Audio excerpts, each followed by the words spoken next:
बताइए, नहीं ना? ठीक है, अब एक और आर्टिकल की बात करने वाले हैं, विवेकाधीन शक्तियां। मैं दोबारा बोल दे रहा हूं एकदम साफ साफ कि विवेकाधीन शक्तियां जो हैं वो बहुत मुखर रूप से हमें हमारे संविधान में नहीं मिलती। क्या मेरी बात सुन रहे हैं? हमें, यानी कि जब मैं हमें बोल रहा हूं तो किसकी बात बोल रहा हूं? राष्ट्रपति को, है ना? राष्ट्रपति को हमारे संविधान में बहुत मुखर रूप से विवेकाधीन शक्तियां नहीं, कहीं लिखा नहीं है कि यह चीज राष्ट्रपति अपने विवेक से डिसाइड करे। लेकिन जहां पर यह बात नहीं लिखी हुई है कि काउंसिल ऑफ मिनिस्टर यानी कि मंत्रिपरिषद की सलाह पर यह करना बाध्यकारी है, वहीं पर हम मान लेते हैं कि राष्ट्रपति के पास विवेकाधीन शक्ति। क्या मेरी बात समझ में आ गई? तो एक और आर्टिकल इसी संदर्भ में लिखेगा, अनुच्छेद 78 के अनुच्छेद संख्या 78 78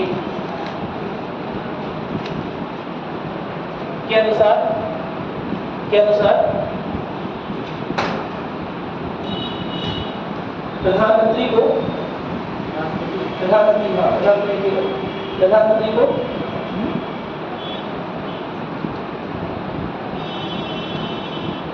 को मत लिखिए, प्रधानमंत्री की यह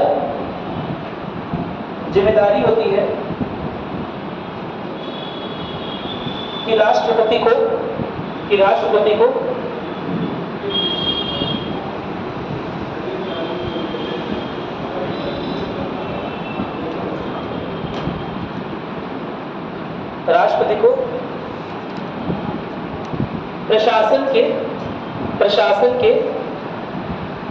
प्रशासन के दैनिक मुद्दों, डे टू डे अफेयर्स,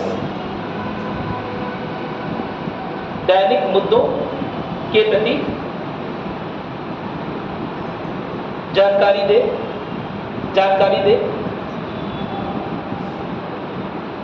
साथ ही साथ प्रस्तावित विधानों,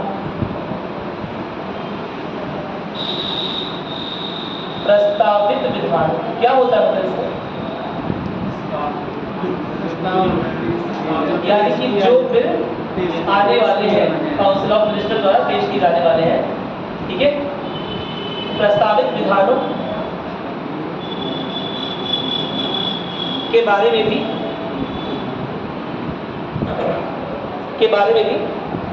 राष्ट्रपति को सचेत रखे। इसके आगे लिखोगे, इसी अनुच्छेद के अंतर्गत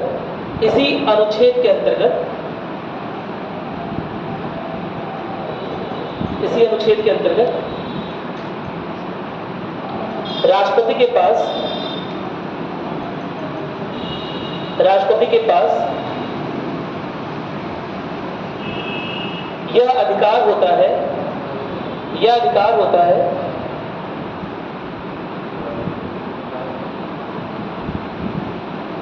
कि वह प्रधानमंत्री को बुलाकर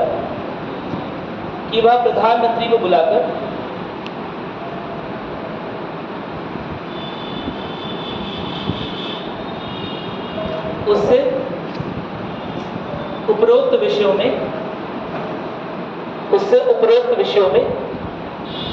जानकारी ले सकते।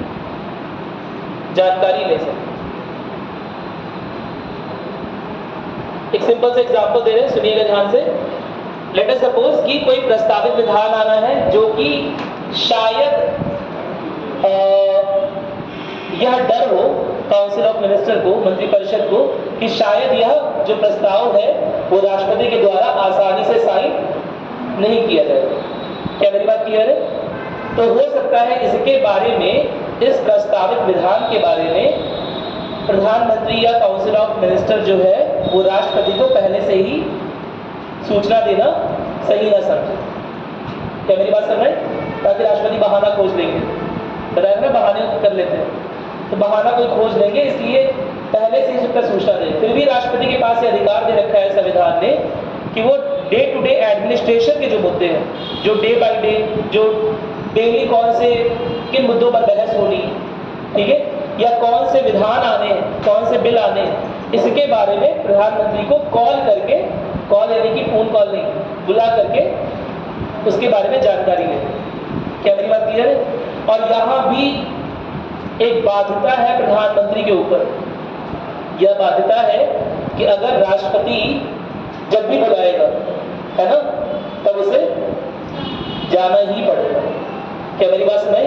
लेट अस सपोज प्रधानमंत्री कहीं जाने का, घूमने का प्लान कर रहे हैं, है ना, लेकिन अगर कोई इमरजेंसी का मैटर है या कोई ऐसा बिल है जो प्रस्तावित होना है और अभी राष्ट्रपति की नजरों में नहीं आया है ना, राष्ट्रपति को किसी अन्य सूचना से या किसी अन्य तरह से उसके बारे में जानकारी लगती है, तो वो प्रधानमंत्री से उस बिल के बारे में पूछ सकते हैं। क्या मेरी बात क्लियर है? जब भी बुलाएंगे तो जाना ही पड़ेगा, कोई दिक्कत तो नहीं है ना। तो यह एक तरीका, मैं तो ये बता रहा हूं कि राष्ट्रपति को एकदम टूथलेस टाइगर बस समझिए। कई जगह लिखा रहता है ना, राष्ट्रपति जो है वो दांत रहित कैसा है, शेर है ना, दांत रहित बाघ है, वो नहीं है। और अगर बाघ दांत रहित तो भी, तो क्या उसके पास पंजे नहीं होते हैं? क्या पंजे होते हैं ना। तो बस वैसा ही है राष्ट्रपति। हो सकता है दिखने में लग रहा हो टूथलेस, लेकिन उसके पास भी कुछ शक्तियां हैं। अगर उसका हैरेसमेंट किया जा रहा होगा, अगर उसका एक्सप्लॉइटेशन या शोषण किया जा रहा होगा किसी भी प्रकार का, तो वो भी, उसके पास भी कुछ संवैधानिक लूपहोल्स हैं जिनका वो फायदा उठा करके वो भी काउंसिल ऑफ मिनिस्टर को या पीएम को या सरकार को थोड़ा सा परेशान तो कर ही सकता है। बहुत ज्यादा नहीं कर पाएगा, लेकिन थोड़ा सा परेशान वो भी कर सकता है। क्या मेरी बात क्लियर है? जबरदस्ती बुला लो, यह विधान मुझे समझ नहीं आया, आइए, ऐसा हुआ एक दो बार। गुलजारीलाल नंदा ने ऐसे परेशान कर दिया था एक प्रधानमंत्री, मेरी बात सुन रहे? तो ऐसा हो सकता है ना, जहां पर जबरदस्ती बुला रहे कि नहीं, हमें ये समझ नहीं आया कि आप लोग क्या पेश करने वाले हैं, दोबारा समझाइए। दोबारा नहीं समझना है, दोबारा समझाइए, है ना। इस तरह कर सकता है वो, या हमें लग नहीं रहा है कि यही प्रस्तावित विधान है, और भी कुछ बातें चल रही हैं क्या, हमें सारी चीज विस्तार पूर्वक बताइए कि आप लोग कल के संसद सत्र में क्या करने वाले हैं। तो यह सब जानकारी रखने का पूरा अधिकार राष्ट्रपति के पास है। उसकी विवेकाधीन शक्तियों में आता है कि अपने विवेक का इस्तेमाल करके, अपनी बुद्धि का इस्तेमाल करके वो प्रधानमंत्री को कह सकता है कि हमें इस बारे में जानकारी दीजिए। क्या मेरी बात क्लियर है? कौन से आर्टिकल में लिखी हुई बात है? 78। आगे लिखेंगे, लिखिएगा लिखिएगा, एग्जाम्पल दे देना इसका। अच्छा नहीं, पहले लिख लीजिए, एग्जाम्पल देखिए।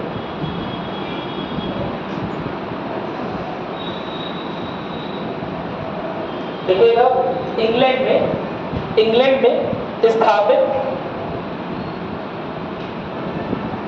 इंग्लैंड में स्थापित परंपराओं के अनुसार या संवैधानिक परंपरा के अनुसार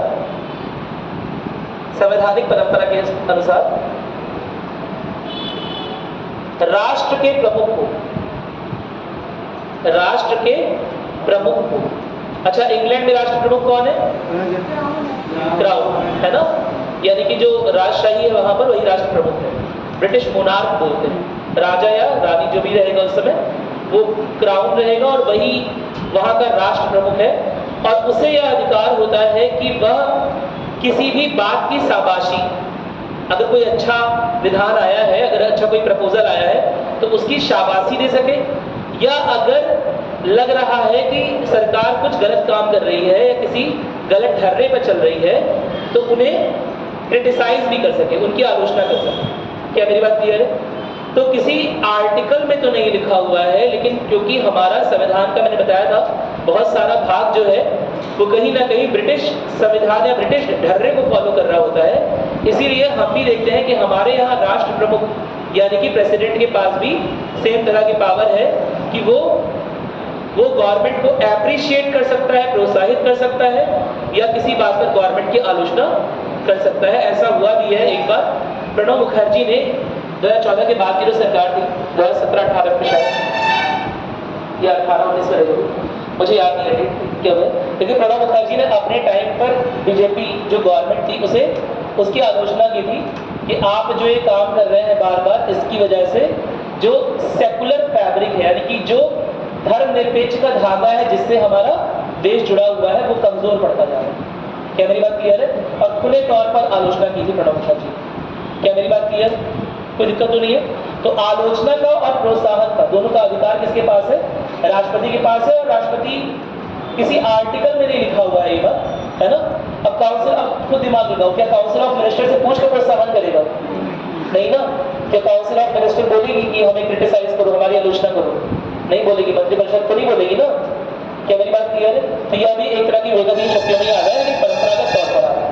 क्या नोट किया अभी तक? क्या लिखा?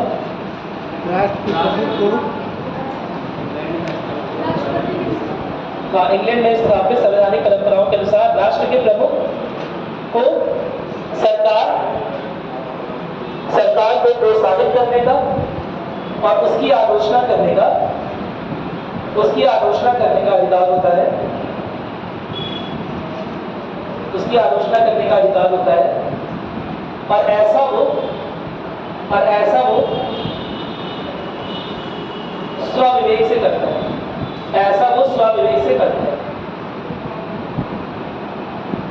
ठीक है। अब हमने कल एक बात की थी, हम जैसे असेंबली की, उसकी बात करेंगे थोड़ा सा। हिंदी में बोलते हैं त्रिशंकु संसद। क्या बोलते हैं? त्रिशंकु संसद। इनका नाम सुना तुम लोगों ने? त्रिशंकु को बताओ मुझे जल्दी कहा। हाँ, हम जैसे कल तक किया था। त्रिशंकु ऐसे नाम सुना है कि नहीं सुना है? इंग्लिश में बोलते हैं हमने से।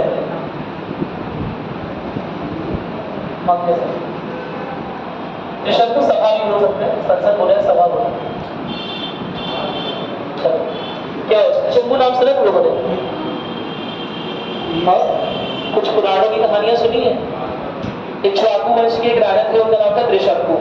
वो इतने अच्छे थे कि उन्हें विश्वामित्र मेनका वाली कहानी सुनी है तुम लोगों ने? विश्वामित्र मेनका की कहानी सुनी है? क्या हुआ था उसमें? मेनका को इंद्र भगवान ने भेजा था, यह है ना डिस्ट्रैक्शन। मेरी बात सुनाई, ताकि जो उनकी तपस्या है टूट जाए। लेकिन तपस्या कर क्यों रहे थे? क्या कारण था? यूपीएससी निकालने की। हाँ, उसकी कहानी तो लोगों को पता नहीं है, इसका मतलब केवल मेनका बैठते हो, है ना।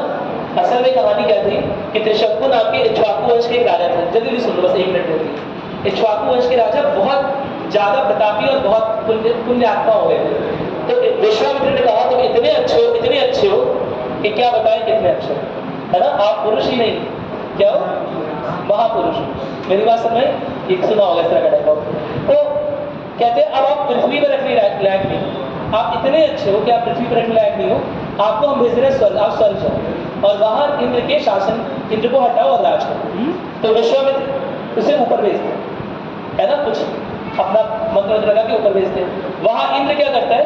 उसे दिखता है कि एक बहुत योग्य राजा आ रहा है त्रिशंकु, उनका नाम होता है त्रिशंकु। तो उन्हें वो वहां से स्वर्ग से निकाल देता है, स्वर्ग से नीचे भेज देता है। अब विश्वामित्र उसे नीचे नहीं करने दे रहा है कि तुम ऊपर जाओ, और इंद्र जो है उसे ऊपर नहीं जाने दे रहा है। तो त्रिशंकु नाम का राजा जो है वो बीच में लटक के रह जाता है। क्या मेरी बात समझ में? तो त्रिशंकु बीच में लटकी हुई चीज को बोलते हैं। क्या मेरी बात समझ में आ गई? उसी के लिए तपस्या कर रहे थे विश्वामित्र की, से ऊपर पहुंचाना है। तब इंद्र ने अप्सरा भेजी थी मेनका। ठीक है, तुम लोगों को माइथोलॉजी भी थोड़ी बहुत हिंदू कल्चर में पढ़ाते चलूंगा मुझे लग रहा है। ठीक है, तो ये पूरी कहानी है उनकी। ठीक उसी तरह से जब डिसाइड ना हो पाए, बीच में अधर में गवर्नमेंट रुक जाए। कैसे अधर रुक जाएगी? कल इसके बारे में बात की थी कि लेट अस सपोज 4 पार्टियां हैं ABCD, इनमें से किसी को भी क्या नहीं मिला? बहुमत नहीं मिला। बहुमत यानी कि होना चाहिए कितना? 50%, इतना है 40%।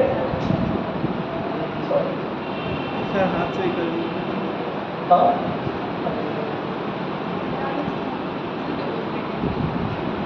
कोई बात नहीं। 40%, 20%, 20%, 10% हो गया। अब हमें पता है कि पार्टी ए जो है वो सर्वाधिक बहुमत के साथ, यानी कि सबसे बड़ी पार्टी बनकर उभरी। क्या मेरी बात है? लोकसभा इलेक्शन में सबसे बड़ी पार्टी बनकर उभरी है। लेकिन उसके बाद भी कभी कभी राष्ट्रपति के पास पूरा अधिकार है कि वो ए को बाईपास करके, ए को छोड़कर, अनदेखा करके सीधे बी के अध्यक्ष को बुला दे कि भैया आओ अपनी सरकार बनाओ। क्या मेरी बात क्लियर है? कोई दिक्कत तो नहीं है? कोई भी आर्टिकल राष्ट्रपति को ये फोर्स नहीं करता है कि अगर कोई पार्टी या कोई गठबंधन मेजॉरिटी में या बहुमत में नहीं आया, किसी का 50% नहीं है ना, ठीक है। और अभी समझ लेते हैं कि इनका कोई गठबंधन हुआ भी नहीं, किसी का 50% नहीं है, इनका कोई गठबंधन हुआ भी नहीं है। तो इसका मतलब अगर कोई भी एक सिंगल पार्टी है ना, एक अकेला दल अगर 50% को क्रॉस नहीं किया है, बहुमत में नहीं आया है, ना ही कोई गठबंधन 50% को क्रॉस कर रहा है, तो ऐसे में राष्ट्रपति को पूरा अधिकार है कि अपने विवेक का इस्तेमाल करके किसी को भी जिसे वो उपयुक्त समझे उसे किस लिए उसे सरकार बनाने के बुला सकते हैं। क्या मेरी बात क्लियर है? लॉजिक तो ये बोल रहा है, दिमाग तो ये बोल रहा है कि बुलाना चाहिए इन्हें, लेकिन कभी कभी ऐसा होता है कि जो सिंगल लार्जेस्ट पार्टी, कभी कभार होता है, हमेशा नहीं होता, लेकिन कभी कभार ऐसा होता है जो सिंगल लार्जेस्ट पार्टी है, जो सबसे बड़ी पार्टी है, हो सकता है उसे अन्य घटक दलों का समर्थन प्राप्त ना हो। तो ऐसे में राष्ट्रपति अपने विवेकाधीन शक्तियों का इस्तेमाल करके राष्ट्रपति की जिम्मेदारी सरकार बनवाने की। क्या मेरी बात क्लियर है? शपथ ग्रहण कौन करवाता है? राष्ट्रपति करवाता है। क्या मेरी बात क्लियर है? तो राष्ट्रपति के पास जिम्मेदारी सरकार बनवाने की, तो वो चाहते हैं कि एक ही बार में जिसे हम बुलाएं, सरकार बनाने का निमंत्रण जाएगा राष्ट्रपति की ओर से, ठीक है, वो निमंत्रण स्वीकार कर ले और अपने आप को बहुमत में प्रूफ भी कर सके संसद। क्या मेरी बात क्लियर है? संसद में बहुमत में प्रूफ करने का मतलब संसद में एक कॉन्फिडेंस मोशन चलेगा, विश्वास प्रस्ताव बोलते, ठीक है, और उसमें उस सरकार के प्रति 50% से ज्यादा एमपीज को वोट करना पड़ेगा कि हमें विश्वास है कि यह सरकार चल सकती है। क्या मेरी बात क्लियर है? तभी किसी पार्टी की या किसी गठबंधन की सरकार बनती है।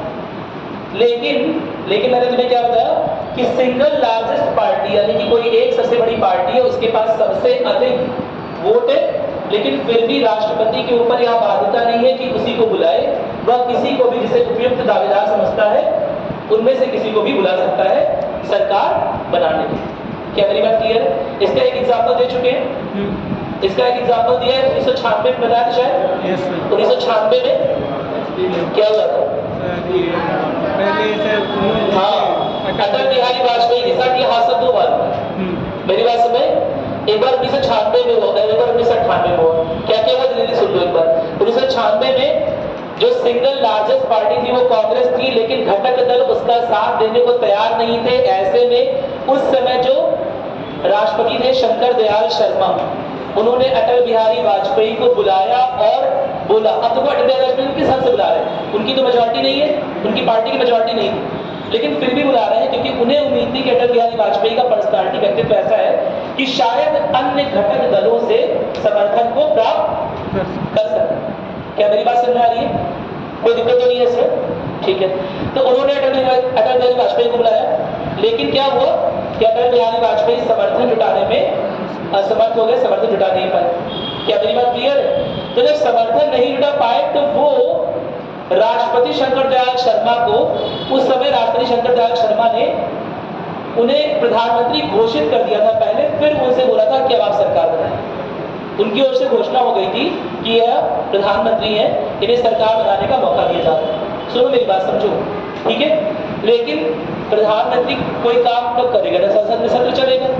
संसद के सत्र में ही पहली बात यही हुई कि विश्वास प्रस्ताव में ये लोग बुरी तरह से हार गए। क्या मेरी बात समझ में आ रही है? इनकी सरकार नहीं बनी, कहने का मतलब कोई दिक्कत नहीं है इसमें। तो अब ये शंकर दयाल शर्मा को एडवाइस दे रहे हैं, सलाह दे रहे हैं कि ऐसी लोकसभा जिसमें हम असेंबली होगी, त्रिशंकु सभा होगी, जिसमें डिसाइड नहीं हो पा रहा कि सरकार कौन बनाएगा, उसे भंग कर दिया जाए और पुनर्निर्वाचन की बात की जाए, दोबारा से चुनाव करवाए। क्या मेरी बात क्लियर है? लेकिन यह बात शंकर दयाल शर्मा ने नहीं मानी। क्यों नहीं मानी? क्योंकि काउंसिल ऑफ मिनिस्टर तो बना नहीं था उस वक्त, सरकार बनी नहीं थी, काउंसिल ऑफ मिनिस्टर नहीं था, काउंसिल ऑफ मिनिस्टर था नहीं, यानी कि बाध्यकारी नहीं था प्रधानमंत्री की सलाह को मानना। क्या मेरी बात क्लियर है? दोबारा समझा दूं उस बात को। अगर काउंसिल ऑफ मिनिस्टर बन गया होता, अगर बहुमत साबित हो गया होता, तब अगर प्रधानमंत्री ने राष्ट्रपति को बोला कि लोकसभा को भंग कर दिए, दोबारा चुनाव करवाइए, तो उन्हें मानना पड़ता। क्या मेरी बात क्लियर है?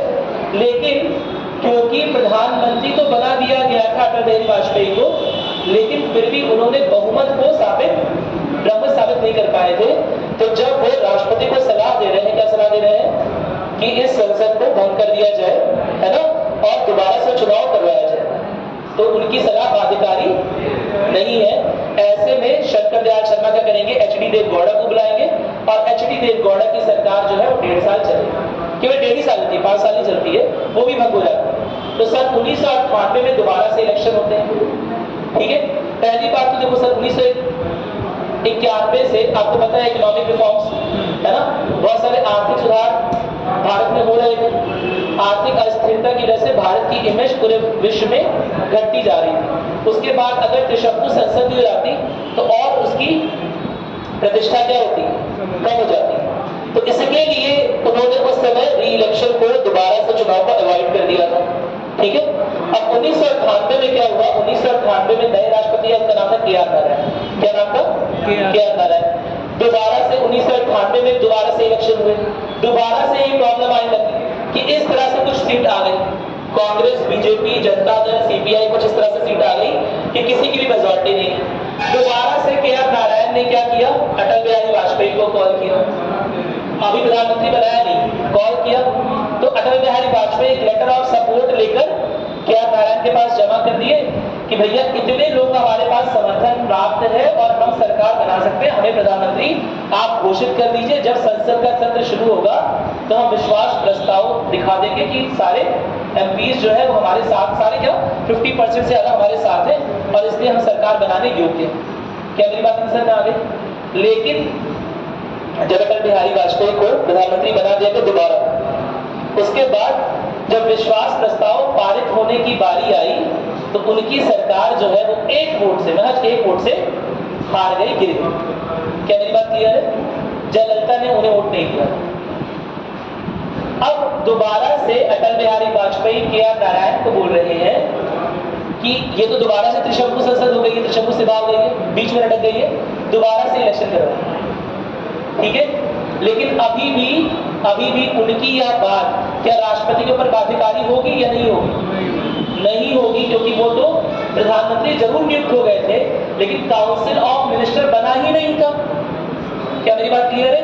मंत्रिपरिषद बन ही नहीं पाया था। मंत्रिपरिषद तो बनेगा जब सरकार बन जाएगी। क्या मेरी बात क्लियर है? मंत्रिपरिषद बन नहीं पाया, सरकार बनी नहीं थी, इसलिए उनकी वो भी राय क्या नहीं थी, बाध्यकारी नहीं थी। लेकिन फिर भी के.आर. नारायण ने क्या किया, दोबारा से इलेक्शन अपने विवेकाधीन शक्तियों का इस्तेमाल करके कराया। ये मैं इतनी लंबी चौड़ी कहानी क्यों बता रहा हूँ, इसे बताने का एक उद्देश्य है बस कि जब तक बहुमत की पार्टी का पीएम ना बन जाए और वो बहुमत को संसद में साबित ना कर ले, तब तक ऐसे पीएम के द्वारा दी गई सलाह को राष्ट्रपति को मानना बाध्यकारी नहीं होता। क्या मेरी बात समझ आ गई? नहीं समझ आ गई? बस इतनी सी बात बता दी। चलो फिर से नहीं, ये नहीं, फिर कौन जीता? अरे फिर उसके बाद बीजेपी आई 1999 में, 2004 में, और उसके बाद और कहानी है, उसके बाद ही बताऊंगा। 2004 में क्या हुआ ये सुन लीजिए, कहानी की कहानियां है, बहुत इंपॉर्टेंट है, राष्ट्रपति का सारा जो विवेकाधीन शक्ति सब खुल जाएगा इसके बाद, ठीक है। पहले तो 1996 वाली कहानी थी, दूसरी कहानी हुई 1998 और तीसरी कहानी हुई 2004 में, तीनों बीजेपी के टाइम। 2004 में क्या हुआ, 2004 में एक समय ऐसा लगा कि प्रधानमंत्री वाजपेयी की लोकप्रियता अपने चरम पर है। उन्हें लगा अगर अभी इलेक्शन करवा देंगे, लोकसभा के सत्र को खत्म करवा दे और अभी अगर इलेक्शन करवा दे तो कई सारे वोट हमारे फेवर में पड़ जाएंगे और हम वो इलेक्शन बड़े आराम से जीत जाएंगे। तो ऐसे में वो राष्ट्रपति को सलाह देते हैं लोकसभा को भंग करने और दोबारा से इलेक्शन कराने की। तो असल में उस 1999 वाली सरकार का 5 साल पूरा होने के 3 महीने पहले ही इलेक्शन हो गया, 3-4 महीने पहले इलेक्शन हो गया। क्या मेरी बात समझ नहीं? समझे बात? लेकिन ओवर कॉन्फिडेंस होने की वजह से हार के 2004 के बाद आपको पता है कांग्रेस गवर्नमेंट आ गई थी, जानते हो आप? नहीं जानते? 2004 में कांग्रेस गवर्नमेंट आ गई। तो ये क्या दिखा रहा है, आप देखो, जब प्रधानमंत्री के पद पर है, तब जब वो राष्ट्रपति से बोल रहा है लोकसभा भंग कर दो, दोबारा से चुनाव कर दो, तो राष्ट्रपति करवा सकता है। क्या मेरी बात क्लियर है? लेकिन जब तक प्रधानमंत्री काउंसिल ऑफ मिनिस्टर का हेड नहीं बना है, जब तक उसने अपनी बहुमत को साबित नहीं किया है संसद में, तब तक उसकी बातों को मानने की कोई बाध्यता राष्ट्रपति पर नहीं। क्या मेरी बात समझ में आ गई? एकदम कोई दिक्कत तो नहीं है ना? राष्ट्रपति प्रधानमंत्री का इलेक्शन 1996, 98 और 2004 वाले इलेक्शन 2004 में जो हुआ उसके घटनाक्रम से एकदम क्लियर हो जाएगा। ठीक है, कोई दिक्कत तो नहीं है इसमें? चलो नोट करना स्टार्ट करते थोड़ा सा। देखो त्रिशंकु संसद, त्रिशंकु संसद देखिएगा, हेड डालिएगा। किसे बोलते हैं त्रिशंकु संसद? देखिएगा, जब आम चुनाव के बाद भी, जब आम चुनाव के बाद कोई राजनीतिक दल या राजनीतिक दलों का गठबंधन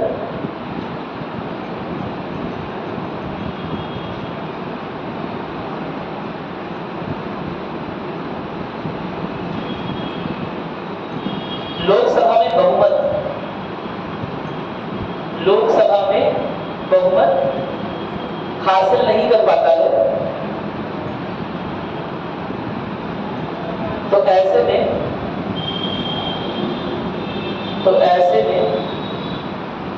त्रिशंकु की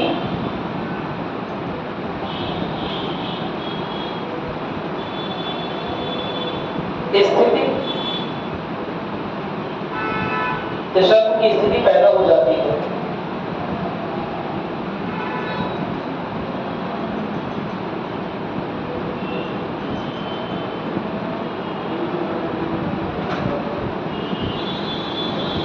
क्या मेरी बात समझ में? इस समय राष्ट्रपति अपने विवेक के अनुसार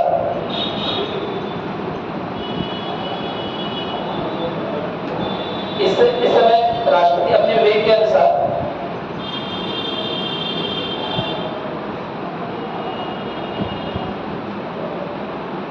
किसी भी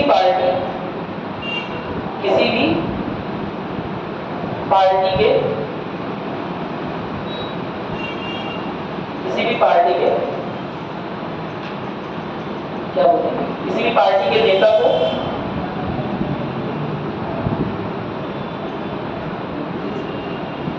प्रधानमंत्री पद के लिए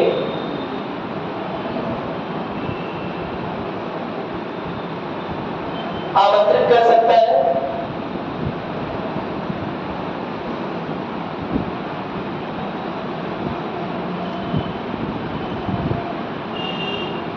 जो सदन में अपने बहुमत को साबित कर सके। ठीक है, किसी को भी कर सकता है, लेकिन सदन में अपने बहुमत को साबित करना पड़ेगा। और कोई जरूरी नहीं है कि वो गठबंधन ही हो। ठीक है, बिना गठबंधन के भी प्राइम मिनिस्टर बन सकता है। ठीक है, बस उस प्राइम मिनिस्टर को बाकी अन्य पार्टी के एमपीज का, सांसदों का समर्थन प्राप्त होना चाहिए, 50% से ज्यादा होना चाहिए। बस, क्या मेरी बात क्लियर है? कोई दिक्कत तो नहीं है ना? ठीक है, नोट तरीके से देखिएगा। राष्ट्रपति परंपरागत तौर पर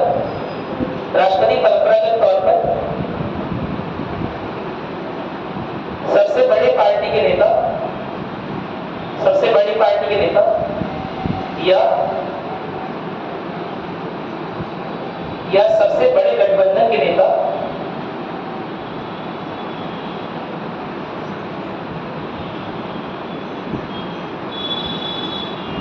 को आमंत्रित कर सकता है, करता नहीं है, कर सकता है।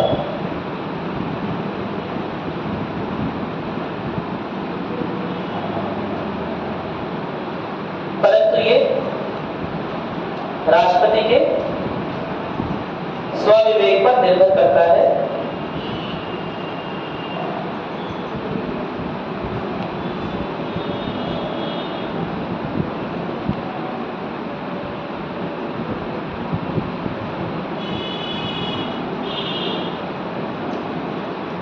ठीक है, और एक ऐसे व्यक्ति का चुनाव जो सरकार को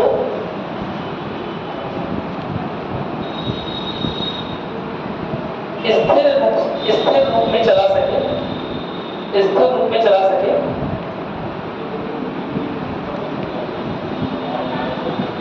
उसे आमंत्रण भेजता है। ठीक है, ये चुनाव करता है, ऐसे व्यक्ति का चुनाव करता है जो स्थिर रूप से सरकार को चला सके। कोई दिक्कत तो नहीं है ना?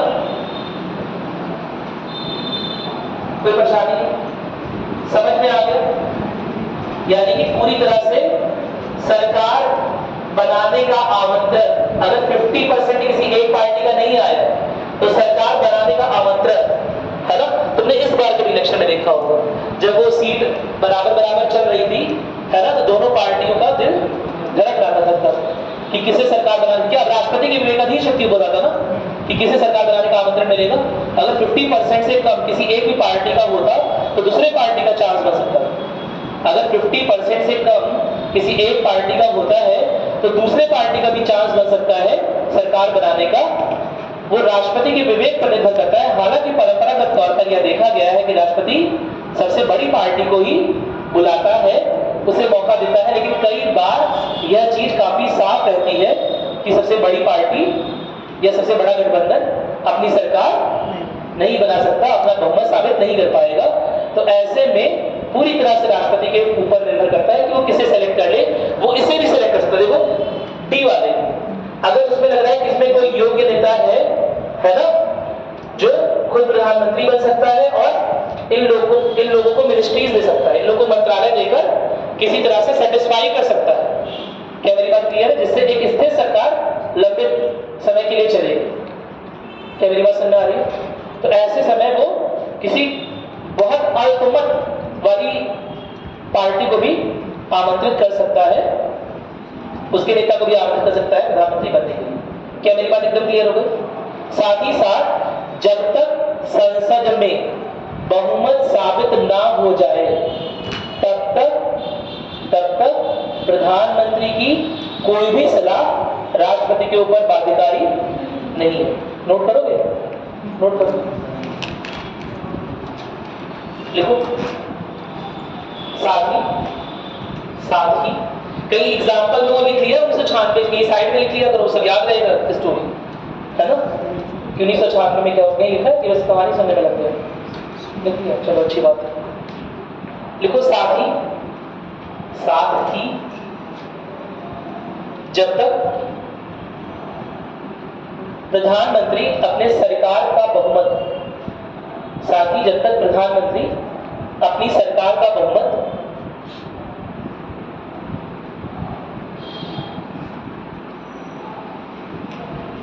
लोकसभा में साबित ना कर ले तब तक उसके द्वारा दी गई कोई भी सलाह राष्ट्रपति के ऊपर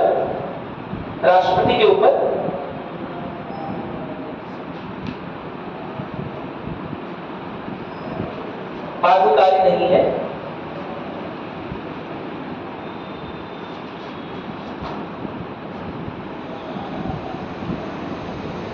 बाध्यकारी नहीं है। आगे फुल स्टॉप होते हुए यहां तक कि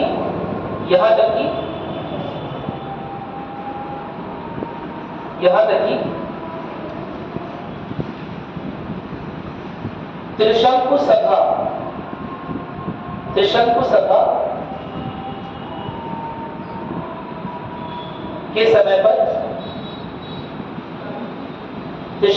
के समय पर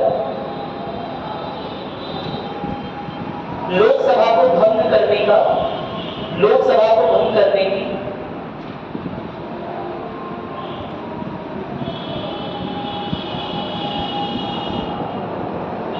सिफारिश भी राष्ट्रपति पर बाध्यकारी नहीं। ठीक है।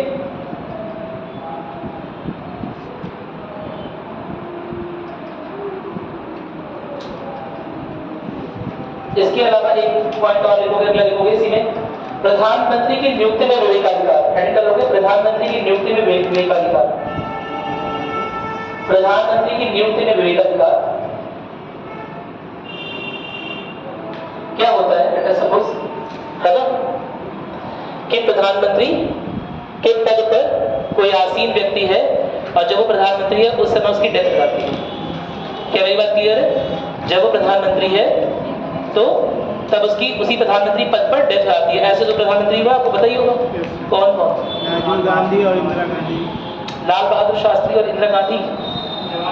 इंदिरा गांधी भी हुई है, सही कह रहे हो। जवाहरलाल नेहरू भी हुए। क्या मेरी बात क्लियर है? तो ऐसा हो सकता है कि प्रधानमंत्री के पद पर जो प्रधानमंत्री हैं वो उनकी डेथ हो जाए, एक्सपायर हो जाए बाई चांस।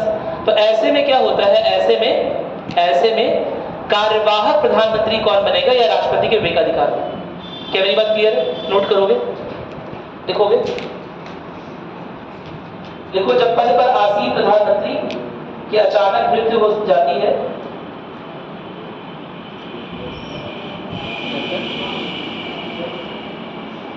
जब पद पर आसीन प्रधानमंत्री की अचानक मृत्यु हो जाती है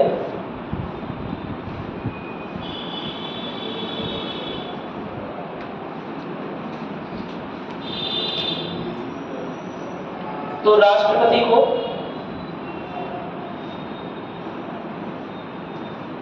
राष्ट्रपति को अगले प्रधानमंत्री के चयन और नियुक्ति का कार्यभार देखना पड़ता है। अगले प्रधानमंत्री के चयन और नियुक्ति का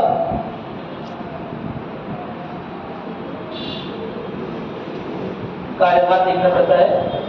एग्जाम्पल उदाहरण में लेना, गुलजारीलाल नंदा।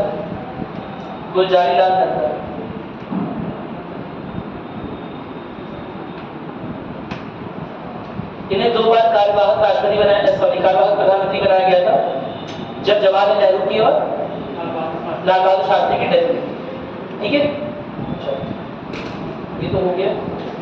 इसके अलावा कार्यवाहक सरकार के बारे में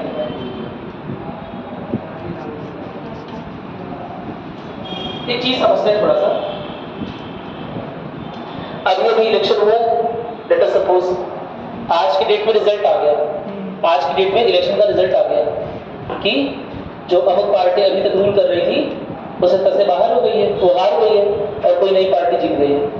तो क्या अब अगले दिन से, लेट अस सपोज एग्जांपल लेते तो पसंद आएगा, let us suppose Narendra Modi ji अभी तक सत्ता में है, आज के टाइम पे, आज के दिन कोई इलेक्शन का रिजल्ट आता है और ये देखते हैं कि बीजेपी हार गई और बाई चांस कांग्रेस पावर में आ गई। क्या मेरी बात क्लियर है? तो कल से प्रधानमंत्री राहुल गांधी बन जाएंगे, कल ही से, कल सुबह जाके वहां पहुंच जाएंगे, वहां दफ्तर में, प्रधानमंत्री कार्यालय में, कहेंगे तो मैं बन गया हूँ। हाँ, प्रधानमंत्री आवास से उनका सामान निकाल के बाहर निकाल देंगे कि चलो मेरी बारी आ गई, बहुत दिन हो गए। नहीं संभाल रहे, तुरंत नहीं हो सकता ना कोई काम। अगर रिजल्ट आ भी गया है तो यह सब प्रोसेस होने में टाइम लगेगा ना, कुछ 15-20 दिन, 1 महीना लग सकता है शपथ ग्रहण में। क्या मेरी बात क्लियर है? तो वो जो 1 महीने का समय है, ये बताओ दिमाग लगा के, उस समय कोई आपातकाल आ जाए, उस समय कोई परेशानी आ जाए, कोई भुखमरी आ जाए, कोई बहुत बड़ा समझौता हस्ताक्षर होना हो, तो क्या उस समय देश की सरकार कोई काम ही नहीं कर रही होगी? करेगी। ऐसी गवर्नमेंट को बोलते हैं केयर टेकर गवर्नमेंट। क्या बोलते हैं? Care taker government. हिंदी बोलते हैं कार्यवाहक सरकार। क्या मेरी बात क्लियर है? उसके पास बड़े डिसीजंस को लेने की क्षमता नहीं है। अच्छा, मान लो सपोज कि आ गया कोई, ये चलो एक एजम्पशन दिमाग में ले लेते हैं, एक मान लिया हमने कि किसी बिल को लेकर, फार्मर्स के बिल को लेकर, फार्मर्स बहुत गुस्सा थे, बहुत ज्यादा रोष था और उसकी वजह से सरकार हार गई, ये वाला इलेक्शन बीजेपी हार गई। सपोज, एक बार सपोज कर लेते हैं। और उसके बाद क्या होता है, अगले ही दिन, क्योंकि अगले ही दिन तो सरकार से हट नहीं जाएंगे, अगले ही दिन उन्होंने जबरदस्ती अध्यादेश लाकर वो बिल पास करवा दिया, वो हट चुके हैं। अब देखा जाए तो नैतिक रूप से वो किसी भी कानून को बनाने में सक्षम नहीं होने चाहिए ना, क्योंकि उन्हें देश की जनता ने हटा दिया है। क्या मेरी बात क्लियर है? कोई दिक्कत नहीं है ना इसमें? लेकिन अभी भी वो संसद जा रहे हैं, उनकी सरकार है, उनकी काउंसिल ऑफ मिनिस्टर है, उनके पास मंत्रालय है, वो कोई कानून बना भी सकते हैं।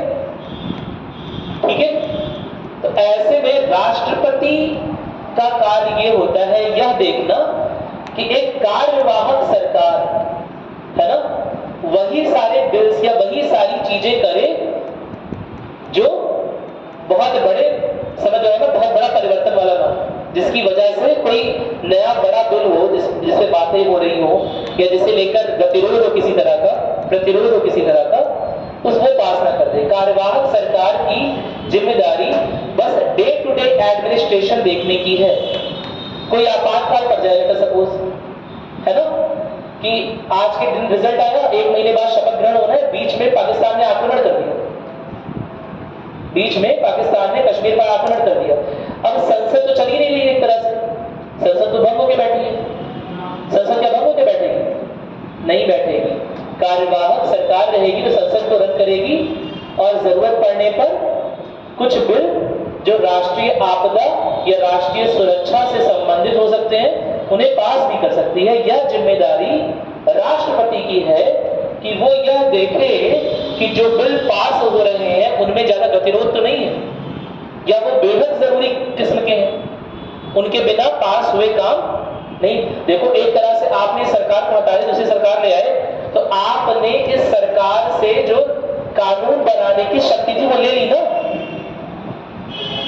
भाई। जिस दिन इलेक्शन का रिजल्ट आ गया उस दिन से डिसाइड हो गया कि इस सरकार के पास शक्ति नहीं है कानून बनाने की, लोग नहीं चाहते इसकी सरकार बने।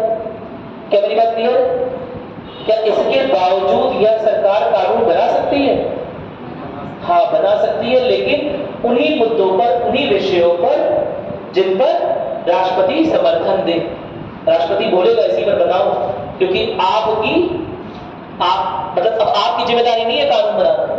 अब तो आपको जाने का टाइम आ गया है। अब जो नई सरकार आएगी वो नए कानून बनाएगी। आप 15-20 दिन का खूब ज्यादा इस्तेमाल करके जितना कानून बना सको वो मत कर लो। क्या मेरी बात क्लियर है? कोई दिक्कत तो नहीं है ना?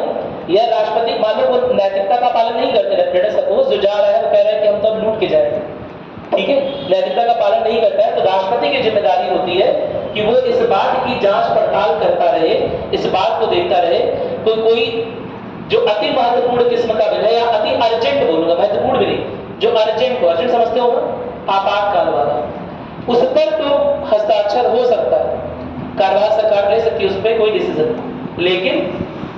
लेकिन जो राष्ट्रीय महत्व के बिल है और जिन्हें थोड़ा सा 1 महीने डिले किया जा सकता है उन पर कार्यवाहक सरकार किसी भी तरह का डिसीजन या कोई भी बिल पास नहीं कर पाएगी। क्या मेरी बात समझ आ गई? यह राष्ट्रपति की जिम्मेदारी है चीज जांच परख करना। क्या मेरी बात क्लियर हो गई? तो ये भी राष्ट्रपति की विवेकाधीन शक्तियों में आ गया। नोट करिएगा, लिखिए, देखिए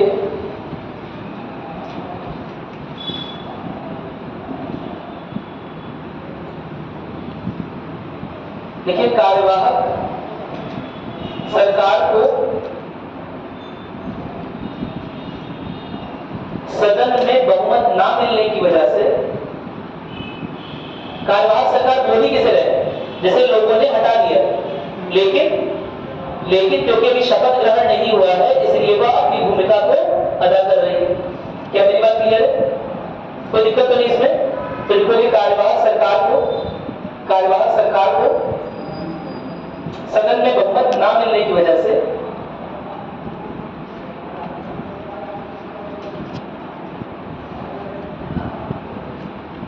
कोई बड़े नीतिगत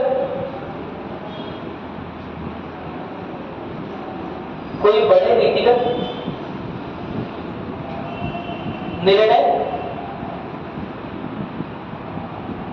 लेने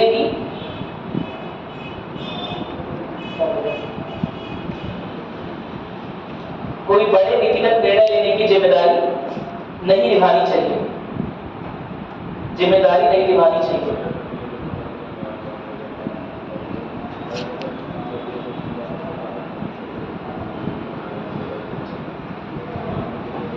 ऐसी परिस्थिति में राष्ट्रपति को यह तय करना होता है,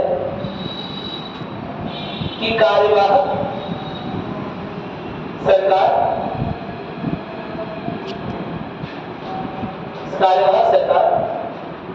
किस प्रकार के निर्णय ले सकती है।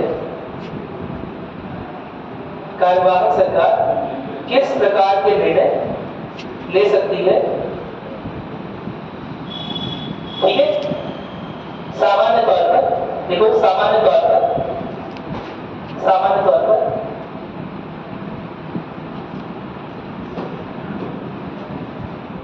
आपात संबंधी कौमा आपदा संबंधी कौमा राष्ट्रीय सुरक्षा संबंधी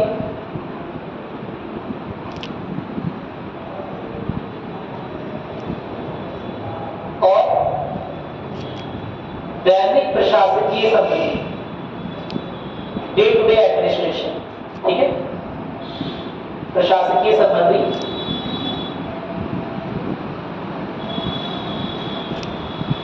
निर्णयों को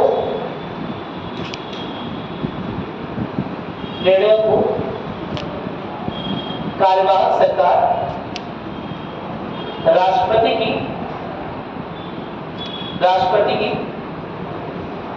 देख रेख में ले सकती है।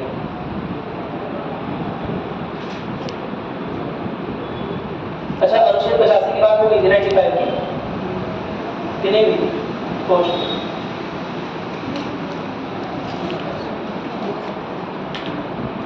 कोई दिक्कत तो नहीं है?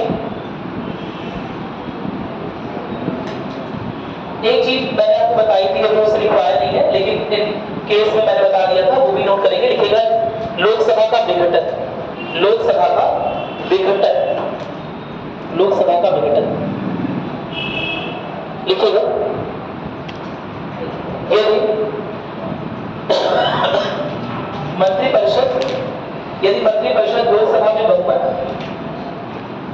यदि मंत्रिपरिषद लोकसभा में बहुमत खो चुका हो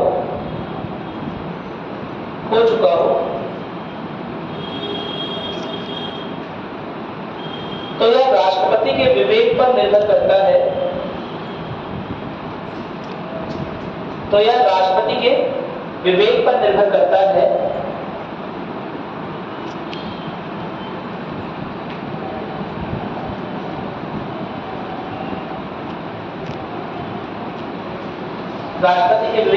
करता है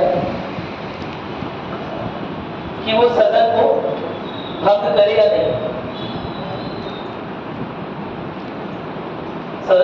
करे या नहीं, हालांकि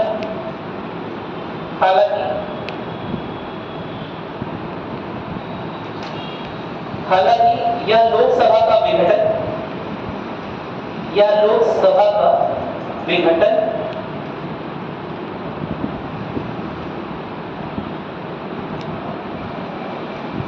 मंत्रिपरिषद की सलाह के अनुसार किया जाता है।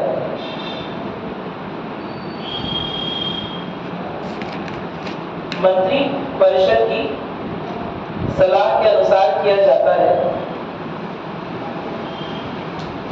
लेकिन यह बाध्यकारी तभी होता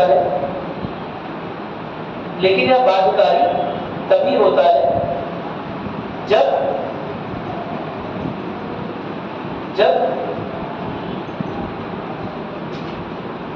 बहुमत प्राप्त सरकार हो।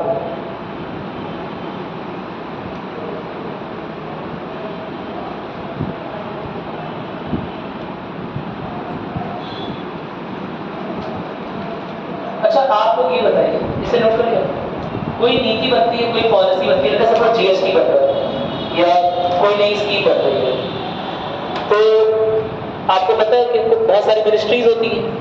जिस मिनिस्ट्री के अंडर में होगा केवल उसी मिनिस्टर को पता होगा या बाकी मिनिस्टर की भी राय ली जाएगी? जैसे लेट अस सपोज जीएसटी बन रहा था, जीएसटी का बिल, तो क्या केवल फाइनेंस मिनिस्ट्री के मिनिस्टर को ही पता रहेगा या बाकी लोगों की भी राय ली जाएगी, या बाकी लोग भी उस डिस्कशन का, उस चर्चा का हिस्सा रहेंगे कि उस बिल को कैसे लाया जाए? हिस्सा रहेंगे ना। काउंसिल ऑफ मिनिस्टर यानी मंत्रिपरिषद का मतलब ये होता है कि जहां पर आपस में चर्चा कर रहे हैं। क्या मेरी बात क्लियर है? कोई दिक्कत तो नहीं है? तो क्योंकि आपस में चर्चा करके किसी बिल को ये लाते हैं, है ना, किसी बिल को सामने लाते हैं, पार्लियामेंट के सामने रखते हैं, फिर उस पर चर्चा करते हैं दोबारा से। लेकिन लाने के पहले भी जब बना रहे होते हैं बिल को, तब भी आपस में चर्चा करते हैं, यानी कि एक बिल केवल एक ही मिनिस्टर के अधीन नहीं होता है ना, उस पर कई लोग की चर्चा होती है। लेकिन ऐसा भी हो हमेशा ऐसा कोई जरूरी नहीं, ये सामान्य रूप से ऐसा होता है। क्या मेरी बात क्लियर है? कोई दिक्कत तो नहीं है? ऐसा भी हो सकता है कि कोई मिनिस्टर चाहे किसी पर्टिकुलर तरह का निर्णय चाह रहा हो, कोई पर्टिकुलर तरह की नीति चाह रहा हो कि इस तरह का इंप्लीमेंट हो जाए, तो बिना काउंसिल ऑफ मिनिस्टर को बताए हुए, बिना मंत्री परिषद को बताए हुए क्या कर सकता है? पेश कर सकता है। क्या मेरी बात क्लियर है? या राष्ट्रपति के सामने अपनी राय को रख सकता है, ऐसा भी कर सकता है। क्या मेरी बात क्लियर है? लेकिन अब यह राष्ट्रपति की जिम्मेदारी है कि अगर कोई मिनिस्टर, अगर कोई मंत्री ऐसा कर रहा है, तो वो मंत्री परिषद के जो अन्य मंत्री हैं उन्हें उस बारे में जानकारी दे। ऐसा आर्टिकल 78C में लिखा हुआ है कि राष्ट्रपति के ऊपर यह जिम्मेदारी है कि यदि कोई मिनिस्टर व्यक्तिगत रूप से कोई सलाह या कोई निर्णय या कोई सलाह या कोई नीति, है ना, राष्ट्रपति को बता रहा है और उसे लाना चाहता है, उसे संसद में पेश करना चाहता है, तो ऐसे में क्या होगा? ऐसे में राष्ट्रपति के ऊपर जिम्मेदारी होगी कि बाकी सारे मंत्री परिषद के जो सदस्य हैं, जो अन्य मंत्री हैं, उन्हें इस बारे में जानकारी दी जाए। ऐसा क्यों है? क्योंकि लेटर सपोज कोई ऐसा बिल आ गया, है ना, और बाई चांस पास भी हो गया, और उसकी वजह से देश में कोई खराब माहौल या तनाव का माहौल या कोई परेशानी आ गई उस बिल की वजह से, लोग दंगे करने लगे उस बिल की वजह से। क्या मेरी बात क्लियर हो रही है? तो पूरी तरह से देश में सरकार की जिम्मेदारी, सामूहिक जिम्मेदारी किसके ऊपर होती है? काउंसिल ऑफ मिनिस्टर की। पता होगा आपको, संसद की सामूहिक जिम्मेदारी जो है वो मंत्री परिषद की होती है। लोकसभा की भी सामूहिक जिम्मेदारी मंत्री परिषद की होती है। तो जब मंत्री परिषद से राय ली नहीं और कोई बिल ले आए और बाई चांस वो कहां पास भी हो गया, कहां पर पास हो गया? पार्लियामेंट में, बिना गवर्नमेंट सपोर्ट के लेटर सपोज पास हो गया, या 2-4 एमपी के सपोर्ट से पास हो, ठीक है, या अध्यादेश के रूप में पास हो। क्या मेरी बात क्लियर हो रही है? तो ऐसे में और उसकी वजह से कोई दंगे हो जाएंगे, तो जिम्मेदारी किसकी बनेगी? जिम्मेदारी, या उसकी वजह से दंगे हो रहे हैं, उसकी वजह से सरकार विफल की घोषणा हो जा रही है, सरकार गिरने की नौबत आ गई, तो जिम्मेदारी किसकी हो जाएगी? काउंसिल ऑफ मिनिस्टर की। केवल इसीलिए यह राष्ट्रपति की जिम्मेदारी है कि यदि कोई मिनिस्टर, है ना, ऐसी कोई नीति या ऐसा कोई निर्णय या ऐसी कोई सलाह देता है, तो उस सलाह को मंत्री परिषद के अन्य मंत्रियों के साथ साझा करें। क्या मेरी बात क्लियर हो गई? कोई दिक्कत तो नहीं है ना? नोट करिएगा, अनुच्छेद 78C 78C के अंतर्गत यदि कोई मंत्री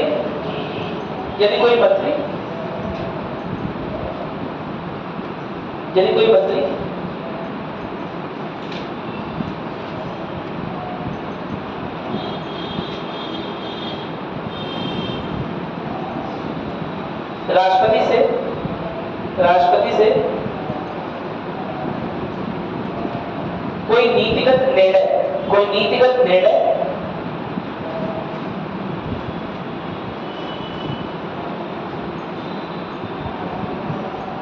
या प्रस्तावित विधान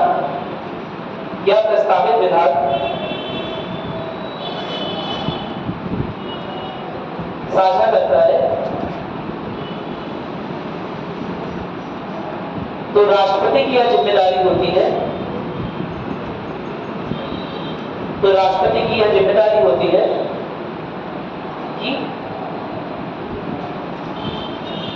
कि उसके बारे में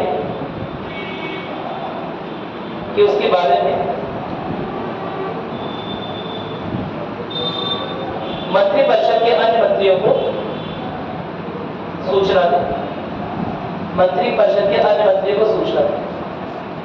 कोई दिक्कत तो नहीं है?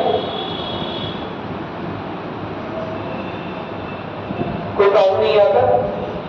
ठीक है। इसके बारे में हम बात करेंगे आर्टिकल 72 की राष्ट्रपति की क्षमताधार शक्तियों की। शायद आपने सुना हो, राष्ट्रपति के पास कुछ क्षमताधार शक्तियां होती हैं, कुछ राज्यपाल के पास भी होती है, राष्ट्रपति के पास कुछ ज्यादा होती है ना? तो राष्ट्रपति की क्षमादान शक्तियां किस में दी है, किस आर्टिकल में, आर्टिकल 72 में, और राज्यपाल की 161। क्या मेरी बात क्लियर है? नोट कर लीजिएगा, राष्ट्रपति की क्षमादान शक्तियां। एक बार पढ़ने तो जो लिखवा है, कुछ पूछना है इसमें? हाँ नहीं भी नहीं बोल पा रहा। Sir council of ministers, sir council of ministers ने अगर कोई बिल राष्ट्रपति के पास पेश कर दिया, मतलब सबको पता है सारे मिनिस्टर्स, तो भी राष्ट्रपति उस पर और विचार के लिए किसी और से भी परामर्श ले सकता है? हाँ ले सकता है, उसका भी विवेक अधीन। सर जैसे CJI से ले सकता है, जो चीफ जस्टिस ऑफ इंडिया उनसे ले सकता है, AGI से ले सकता है, अटॉर्नी जनरल महान्यायवादी से ले सकता है, ठीक है। किसी अन्य को भी जिसे वो योग्य समझता है ले सकता है, ठीक है। बस ऐसी सूचना ना हो जो बहुत गुप्त हो और जिसे साझा करने पर देश का कोई नुकसान हो जाए। अगर वो चीज नहीं है तो किसी के साथ भी परामर्श ले सकता है, वो राष्ट्रपति के अपने विवेकाधिकार वो भी है, ठीक है। वो लिखवा देंगे, वो कोई बड़ी चीज नहीं है, वो इसलिए लिखवाया नहीं करते। और एक बार पढ़ लो, देखो जल्दी से कुछ आ रहा है। हम लोग की बैटरी डाउन है आज, देख लो एक बार जल्दी से। आर्टिकल 72 की ओर आ रहा है। आर्टिकल 72 बहुत इंपॉर्टेंट है ना। राष्ट्रपति के पास कुछ शक्तियां हैं, है ना, संवैधानिक शक्तियां हैं जो कि अनुच्छेद 72 में दी हुई है। किस तरह की शक्ति है? क्षमादान की शक्ति है कि राष्ट्रपति किसी अपराधी को क्षमा दे सकता है। कुछ 5 प्रकार की क्षमाएं हैं, है ना, तो उनके बारे में डिस्कशन करेंगे। किस क्षमा में क्या कर सकता है राष्ट्रपति। क्या मेरी बात क्लियर है? क्यों कर रहे हैं क्षमा, एक बात थोड़ी सी समझते हैं कि वैसे भी राष्ट्र प्रमुख है कौन? राष्ट्रपति है। जुडिशरी से सुप्रीम कोर्ट से कोई डिसीजन आ गया, ये बात तो सही, सुप्रीम कोर्ट से कोई डिसीजन आ गया, लेकिन लेट अस सपोज एक ऐसे थोड़ा सा सोचते हैं, एक हाइपोथेटिकल घटना सोचते हैं जहां सुप्रीम कोर्ट ने किसी को एक डेट दी कि इस तारीख को अपने साक्ष्य प्रस्तुत करने हैं, और उस आदमी के वो साक्ष्य जो है उस तारीख तक प्रस्तुत नहीं कर पाया वो, जिसकी वजह से सुप्रीम कोर्ट ने उसे किसी मामले में दोषी करार देते हुए कुछ सजा दे दी। क्या मेरी बात क्लियर है? अब सुप्रीम कोर्ट में दोबारा अपील करना बड़ा मुश्किल। एक बार सजा आपकी हो गई तो दोबारा बड़ा अपील करना बड़ा मुश्किल है। ऐसे में वो अपराधी अगर उसके पास पर्याप्त सबूत है अपनी बेगुनाही का, तो वो राष्ट्रपति के समक्ष भी प्रस्तुत कर सकता है। लेकिन याद ये रखना है कि यह राष्ट्रपति की न्यायिक शक्तियों में से नहीं है, यह राष्ट्रपति की एग्जीक्यूटिव यानी कि कार्यपालिक शक्तियों में से। क्या मेरी बात क्लियर है? राष्ट्रपति न्यायपालिका का हिस्सा नहीं है, वह बस अपराधी की सजा। अब लेट अस सपोज जिस समय अपराध हुआ था उस समय वो आदमी ठीक था, एक और इमेजिनरी सिचुएशन ले लेते हैं, लेकिन बाद में लोग उसे भी इतना कमेंट कर रहे हैं, पागल हो गया लगभग, अपराध किया लेकिन अब उसकी दिमागी स्थिति ठीक नहीं। क्या मेरी बात क्लियर है? ऐसे ही घूमता रहता है, बिना खाए पिए रह जाता है, पागलों से घूमता है, ठीक से कपड़े नहीं पहनता, उनकी गंदी हालत है। क्या मेरी बात क्लियर है? तो ऐसे में उसकी मानसिक स्थिति को देखकर राष्ट्रपति के पास पूरा अधिकार है कि क्या करे, कि उसकी जो अपराध है, उसका जो भी अपराध है, जो भी उसे सजा मिली है, किसी तरह की क्षमा दे दे। क्या मेरी बात क्लियर है? लेट अस सपोज एक बहुत बड़ी क्रिमिनल है, कुछ भी इस तरह का बहुत सारे सीन हम क्रिएट कर सकते हैं, सोच सकते हैं। कोई बहुत बड़ी क्रिमिनल है ना, या कोई बहुत बड़ा क्रिमिनल भी एग्जाम्पल दिया, उसका हाथ पैर कट गया बाद में, है ना, उसे किसी तरह की फिजिकल डिसेबिलिटी होगी, दिव्यांगता होगी, किसी तरह की विकलांगता होगी, ठीक है, तो राष्ट्रपति के पास क्षमा करने का अधिकार है। कोई लेडीज है, कोई फीमेल है ना, और उसने जब अपराध किया तो कर लिया, लेकिन आगे चलकर वो प्रेग्नेंट हो गई, आने वाले समय में प्रेग्नेंट हो गई, और एक हार्श जो कठोर बामुशक्कत बोलते हैं ना, एक वर्ड बामुशक्कत सुनाओ, एक मुश्किल कठोर कारावास काट रही है वो, जो उसके लिए और उसके बेबी के हेल्थ के लिए अच्छा नहीं है। तो ऐसे में भी राष्ट्रपति के पास अधिकार है कि विशेष परिस्थितियों का हवाला देते हुए वो ऐसे अपराधियों को कुछ छूट दे सके। क्या मेरी बात क्लियर है? कोई दिक्कत तो नहीं है ना? मृत्युदंड, लेट अस सपोज किसी को मृत्युदंड मिल गया, हाँ, मृत्युदंड मिल गया, लेट अस सपोज, यहाँ पूछा, यहाँ नहीं बात बोल रहे, आपस में बात कर रहे हैं, हाँ ठीक है। मृत्युदंड लेट अस सपोज किसी को मिल गया, है ना, वो अपनी नस्ल का आखिरी आदमी, वो अपनी नस्ल का आखिरी आदमी, आखिरी इंडियन, सपोज करके कुछ भी सपोज करने में तो कुछ भी कर सकते हैं, है ना। अपनी तरह का आखिरी आदमी, सींग वाला आदमी होता है, वो अपनी तरह का आखिरी आदमी है, तो उसने किसी को सींग मार दिया।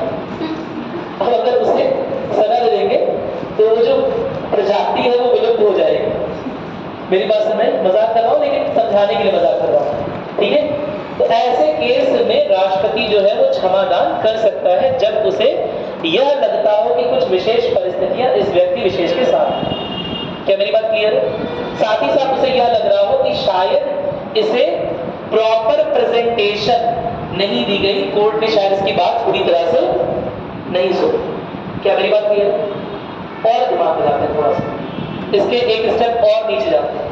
लेट अस सपोज राष्ट्रपति ने किसी को क्षमादान दे दिया, उसे सुप्रीम कोर्ट ने बोला था कि आपको मृत्युदंड की सजा हो रही है, फांसी लगेगी, और उसे राष्ट्रपति ने क्षमादान दे दिया। तो क्या अब जो भी लोग उसके सताए हुए थे, जिन्होंने उसके खिलाफ केस कर रखा था, जिसकी वजह से उसे फांसी की सजा हुई थी, क्या मेरी बात क्लियर है? क्या वो राष्ट्रपति के इस डिसीजन के खिलाफ क्या सुप्रीम कोर्ट दोबारा जा सकते हैं? नहीं जा सकते कि जा सकते? क्या यह जुडिशियल रिव्यू हो सकता है, न्यायिक समीक्षा? नहीं हो सकता। क्या कोई ऐसी चीज है जो न्यायिक समीक्षा से परे है? ये है परे? पक्का नहीं है परे। राष्ट्रपति के द्वारा दिया गया डिसीजन भी न्यायिक समीक्षा से परे नहीं, न्यायिक समीक्षा से परे कुछ नहीं। मेरी बात सुनाई? जब भी न्यायिक समीक्षा बोलूंगा तो कान ऐसे खड़े हो जाते हैं, समझा? कान का शेप बदल लेना चाहिए। न्यायिक समीक्षा बोलती है, इसी के अंदर सवाल है। राष्ट्रपति के द्वारा दिया गया भी है ना डिसीजन भी न्यायिक समीक्षा से परे नहीं, लेकिन कभी ऐसी कोई कंडीशन आई नहीं। क्या मेरी बात क्लियर है? हाँ, क्षमादान में एक प्रावधान है जिसमें ऐसा नहीं है। मेरी बात सुनाई?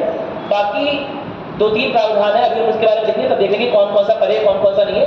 लेकिन ओवरऑल हम ये बोल सकते हैं कि यह वो बात है कि अगर राष्ट्रपति भी कोई डिसीजन दे रहा है इस मामले में तो न्यायिक समीक्षा के उसमें आ सकती, घेरे में आ सकती। ओवरऑल नहीं समझे बात? नोट करना स्टार्ट करते हैं, कुछ चीजें फिर कोर्ट मार्शल जा सकते हैं, राज्यपाल में नहीं जा सकते। आपको पता है मिलिट्री कोर्ट अपनी तरह से काम करती है, तो मिलिट्री कोर्ट में भी अगर किसी को सजा हुई है तो उसके खिलाफ भी कहाँ जा सकते हैं? राष्ट्रपति के पास क्षमा याचना को लेकर जा सकते हैं, कोई दिक्कत तो नहीं है। यही 2 स्पेशल शक्तियां हैं जो राष्ट्रपति को राज्यपाल से ऊपर बनाती हैं। पहली शक्ति क्या है? मिलिट्री कोर्ट वाली, है ना, कि अगर मिलिट्री कोर्ट ने जो मिलिट्री आर्मी पर्सनल्स होते हैं, जो आर्मी के अधिकारी होते हैं या स्टाफ जो होता है, उनके लिए सामान्य कोर्ट नहीं होती, इनके लिए मिलिट्री कोर्ट होती है। क्या मेरी बात क्लियर है? उन्हें सामान्य कोर्ट में वो नहीं किया जाता है। शायद आपने एक फिल्म देखी होगी, रुस्तम देखिए आपने, एक फिल्म आई, उसमें मिलिट्री कोर्ट तो नहीं जाता है वो, लेकिन डिमांड करते हैं उसके मिलिट्री वाले, उसके नेवी वाले, कि इसे मिलिट्री कोर्ट में ट्राई किया जाए। क्या मेरी बात क्लियर है? क्योंकि यहाँ के जेल में पहले बंद रहता है, इसलिए यहीं पर ट्राई करना स्टार्ट कर देते हैं, लेकिन असल में ऐसा होता नहीं है, ठीक है। असल में अगर कोई आर्मी का ऑफिसर कुछ अपराध में संलग्न है तो उसके खिलाफ मिलिट्री कोर्ट में सब मामला होता है। अगर उसमें भी उसे सजा हो रही है तो भी राष्ट्रपति के पास जा सकता है, लेकिन ऐसे केस में राज्यपाल की शक्तियां थोड़ी कम है, राज्यपाल के पास नहीं जा सकता, पहली बात। एक और मामले में राज्यपाल की शक्तियां कम है, मृत्युदंड को माफ करने के मामले में, कि मृत्युदंड का अगर मामला है यानी कोई संगीन अपराध रहा होगा तो उस अपराध पर जो है किसी तरह की क्षमा जो है वो राज्यपाल नहीं दे सकता है, लेकिन राष्ट्रपति मृत्युदंड को भी बदल सकता है, उस पर भी क्षमा दे सकता है। हाँ,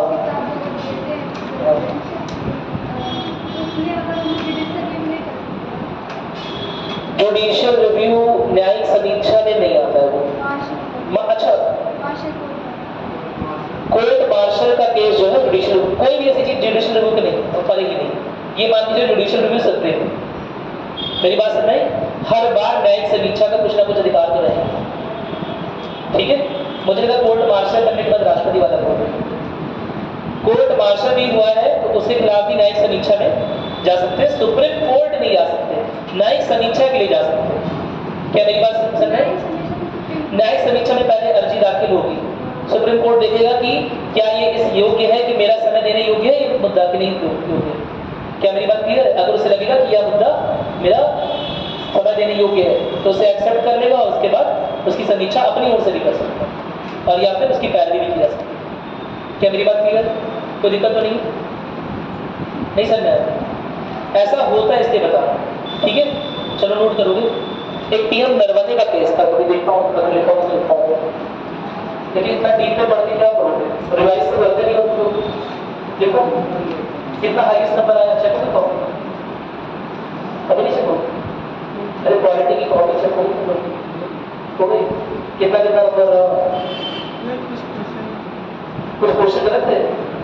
अरे सारे क्वेश्चन यूपीएससी नहीं से आए, गलत से जाए। आंसर आप खुद ही बताया था 50 में दूसरा आया। किसी को कोई क्वेश्चन लेके डाउट है तो पूछ लिया करो भाई, बहुत हेजिटेट मत किया करो। हेजिटेट करते तो मुझे गुस्सा आता है। जब मैं बोला हेजिटेट मत करो, तुम्हें कोई डाउट है तो सीधे पूछो कि सर इसमें ये नहीं होगा, ये कैसे हो गया, वो कैसे हो गया। क्या मेरी बात सुनाई? वरना तमाम जगह डिस्कस करोगे, फिर गलत गलत चीज पढ़ लोगे, फिर कहोगे ऐसा हुआ था वैसा हुआ। लिखो अनुच्छेद 72 के अंतर्गत राष्ट्रपति की क्षमादान की शक्तियों का उल्लेख है। राष्ट्रपति की क्षमादान की शक्तियों का उल्लेख है जिसमें भारत के राष्ट्रपति किसी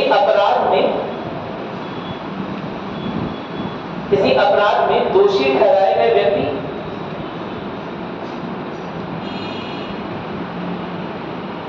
की सजा पर या सजा से जुड़े मामले पर कार्रवाई कर सकते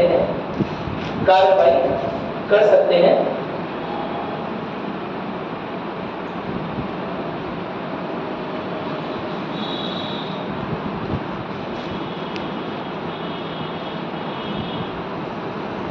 हालांकि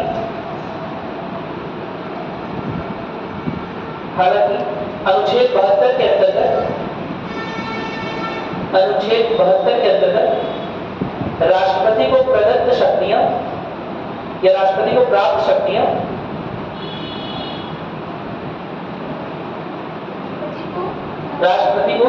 शक्तियां न्यायिक ना होकर कार्यपालिक है। ये बात अंडरलाइन करोगे, न्यायिक ना होकर कार्यपालिक है।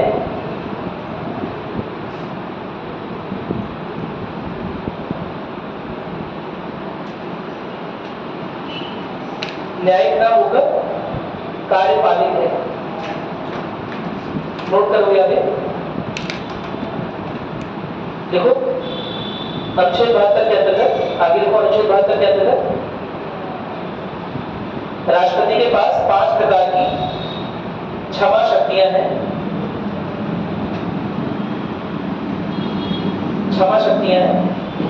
पहला लिखोगे क्षमा।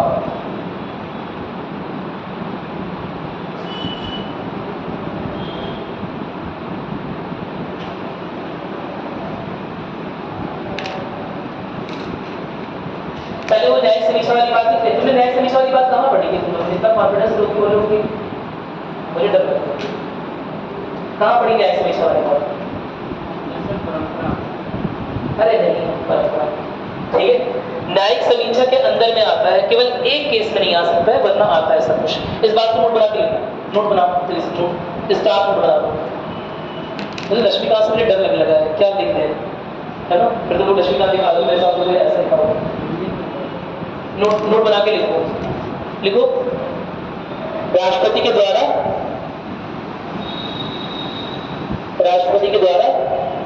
दी गई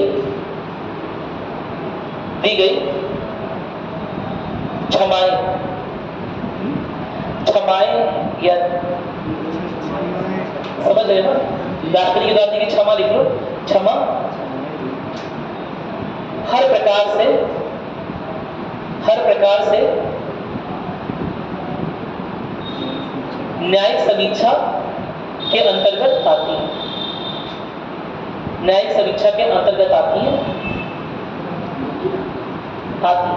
यही तो बता रहा हूं, तब से आती है या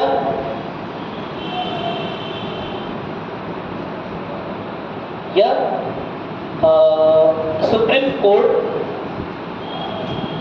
के द्वारा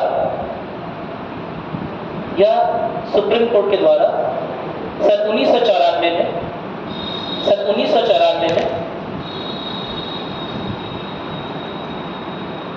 यह बात कही गई। ठीक, मेरी बात समझ आ गई? तो दिक्कत तो नहीं है ना सर? हाँ, अगर किसी को माफ कीजिए, मान लीजिए माफ कर दे, जा सकते जुडिशियल में नहीं कि राष्ट्रपति के पास एक बार आ सकते हो। राष्ट्रपति कोई अपील कोर्ट नहीं है, ये बात समझ। राष्ट्रपति के पास न्यायिक शक्तियां नहीं है ना, तो राष्ट्रपति कोई कोर्ट ऑफ अपील नहीं है कि लोअर कोर्ट में हारे तो हायर कोर्ट में गए, हायर कोर्ट में हारे तो सुप्रीम कोर्ट में गए, सुप्रीम कोर्ट में हारे तो राष्ट्रपति के पास गए। ऐसा नहीं है, अपील कोर्ट नहीं है। राष्ट्रपति के पास पूरा अधिकार है कि आपकी अपील को बिना पढ़े वो वापस कर दे। मेरी बात समझ? लेकिन सुप्रीम कोर्ट के पास अधिकार नहीं है कि आपकी अपील को, आपकी अर्जी को, अगर आप हाई कोर्ट में हार के पहुंचे सुप्रीम कोर्ट, तो सुप्रीम कोर्ट को अपने दरवाजे खोलने पड़ेंगे, आपकी अपील को देखना पड़ेगा। क्या मेरी बात समझ? राष्ट्रपति ऐसा करने के लिए बाध्य नहीं। ठीक है, चलो नोट करोगे? हाँ, नोट करना स्टार्ट करो। 5 शक्ति में पहले लिखोगे क्षमादान, क्षमा की शक्ति है, क्षमा लिखो ऐसे, क्षमा लिखिएगा। पहली शक्ति का नाम ही क्षमा है ना? इंग्लिश में बोलते हैं पार्डन। क्षमा शक्ति में लिखोगे डैश करके। इसमें राष्ट्रपति अपनी क्षमा शक्ति का उपयोग करके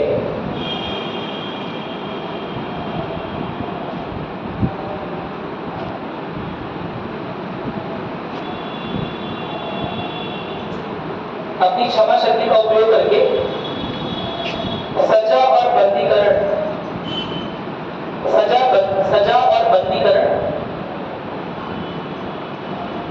से दोषी को पूर्ण रूप से मुक्त कर सकते हैं। पूर्ण रूप से मुक्त करने क्या मतलब हो गया? पूरी सजा माफ है ना? 20 साल की सजा मिली है, बहुत परेशान आदमी है ना? आगों की लाइट चली गई है, कानून की सुनने की क्षमता चली गई है ना? क्या मेरी बात सुन? बहुत दया आ गई उस पर। अब ये कैसे रहेगा वहां अपराधियों के बीच में? क्या मेरी बात क्लियर? तो ऐसे नहीं कर सकते, पूरी तरह सजा भी माफ कर सकते, कोई दिक्कत तो नहीं है। या वो अधिकतर क्या होता है, जो मैंने बताया आपको शुरुआत में, साक्ष्यों के आधार पर होता है कि late us suppose supreme court ने कभी किसी साक्ष्य को अहमियत नहीं है ना? कभी कभी ऐसा होता है, वो बोलेगा नहीं बेकार है, बेकार साक्ष्य। क्या मेरी बात क्लियर? इसे क्यों लेके आए वहां? कभी कभी ऐसा होता है कोर्ट्स में, ठीक है, कि आपके मजबूत साक्ष्य, अगर आपके पास वकील अच्छा नहीं है रखने वाला बात को, तो हो सकता है आपके साक्ष्यों को दरकिनार कर दे। ऐसे में राष्ट्रपति के पास एक अंतिम चारा होता है कि वो आपके साक्ष्यों को प्रॉपरली देख ले, और फिर आपको अगर कोई सुप्रीम कोर्ट ने दंड दिया है और उसे लगता है कि यह दंड जो है वो गलत आधार पर दे दिया गया है, तो पूरे रूप से आपको माफ कर दे। क्या मेरी बात क्लियर है? कोई दिक्कत तो नहीं है ना? चलो आगे नोट करोगे,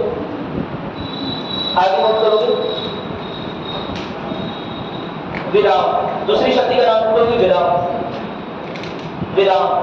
देखो इंग्लिश में बोलते हैं रेस्पाइट, विराम। ठीक है, रेस्ट करता हूं, विराम। ठीक है, लिखोगे इसमें इस शक्ति के अंतर्गत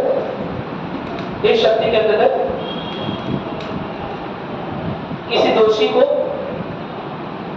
दोषी को प्राप्त मूल सजा में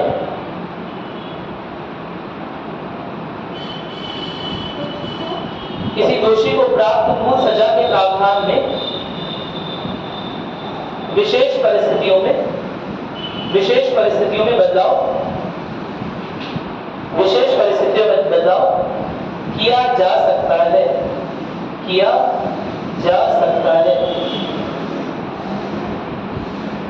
ठीक है, कोई दिक्कत नहीं है इसमें। क्या हो गया एग्जाम्पल? मैंने अभी आपको एग्जाम्पल दिया था, उदाहरण हो गया इंपॉर्टेंट, गर्भवती महिला के केस में ऐसा हो सकता है। क्या मेरे पास उदाहरण गर्भवती महिला के केस में क्या ऐसा हुआ है अभी रिसेंटली, है ना? गर्भवती महिला के केस देखा? तीसरा नोट करोगे, जल्दी नोट करो, नोट करोगे। प्रविलंबन, प्रविलंबन, विलंबन के आगे प्रविलंबन।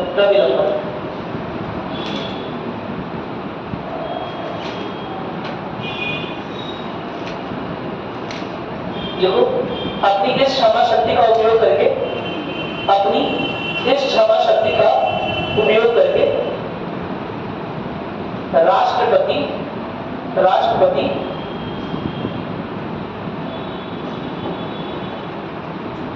अस्थायी समय के लिए किसी सजा ब्रैकेट में मृत्युदंड भी, ब्रैकेट में लिखोगे मृत्युदंड भी,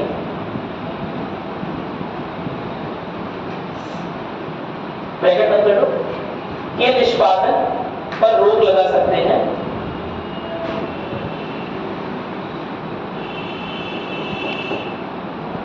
के निष्पादन पर रोक लगा सकते हैं। सुप्रीम कोर्ट ने बोल दिया आपको फांसी होगी, है ना? क्या बोला? आपको फांसी होगी, आपके पास समय ही नहीं है ना? सुप्रीम कोर्ट ने बोला कल ही टांग दो, ये परसों टांग दो है। क्या मेरी बात क्लियर है? वरना रस्सी खराब हो रही है, पड़े पड़े सड़ जाएगी, बारिश का मौसम है, ठीक है, इन्हें टांग दो। अब ये बताओ कब वो राष्ट्रपति के पास अपील करेगा, है ना? कब जाएगा वहां पर, कब अपनी अपील को लेकर जाएगा, कब सबूत इकट्ठा करेगा? तो ऐसे केस में जब यह लगता है कि इस व्यक्ति को थोड़ा सा और समय दिया जाए तो यह शायद अपने पक्ष की कोई बात प्रस्तुत कर सके। क्या मेरी बात क्लियर है?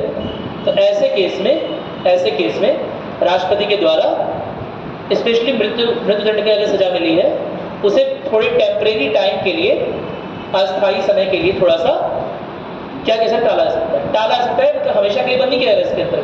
इसके अंतर्गत क्या कर रहे हैं, टाल रहे हैं थोड़े टाइम के लिए कि अगर कल होनी है तो कल नहीं भैया, आपको 1 महीने का टाइम मिल गया। अगर 1 महीने बाद होनी है, चलो आपको 4 महीने का टाइम दे दिया कि आप देख लो जो भी आपका टाइम है ना, कोई दिक्कत तो नहीं है इसमें। आगे नोट करोगे, समझ में आ गया?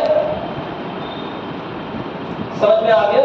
ऐसा इसीलिए वहां मृत्युदंड ऐसे लिखवा दिया है कि ऐसा अक्सर कहां पर होगा, मृत्युदंड के केस में होगा कि हम जा रहे राष्ट्रपति के पास अपनी सजा कम करवाने, उसके लिए कुछ फाइल बनेगी ना, कुछ तो पढ़ेगा वो, लेकिन सजा कल होनी है और फाइल रात में भी पढ़ेगा क्या? हाँ, ऐसे में क्या करेंगे? ऐसे में उससे बोलेंगे कि पहले आप जो है थोड़ा सा विलंब कर दो, है ना?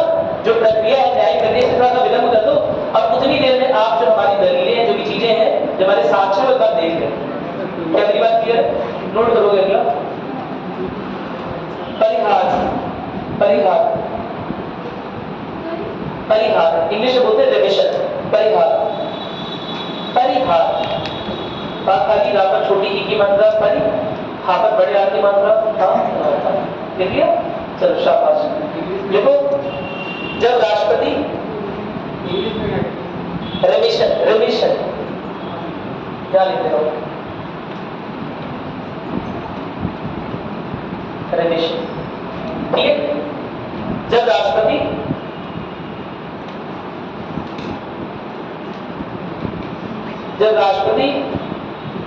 किसी सजा की अवधि को बिना सजा के चरित्र को बदले,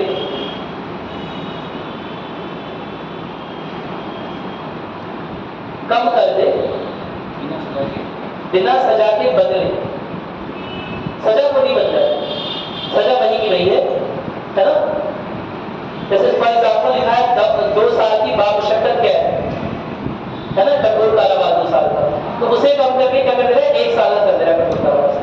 सजा के नेचर में किसी तरह का बदलाव नहीं है, सजा की अवधि में बदलाव कर रहा है, तो उसे हम क्या बोलते हैं, परिहार। क्या लिखा? कम कर दे तो उसे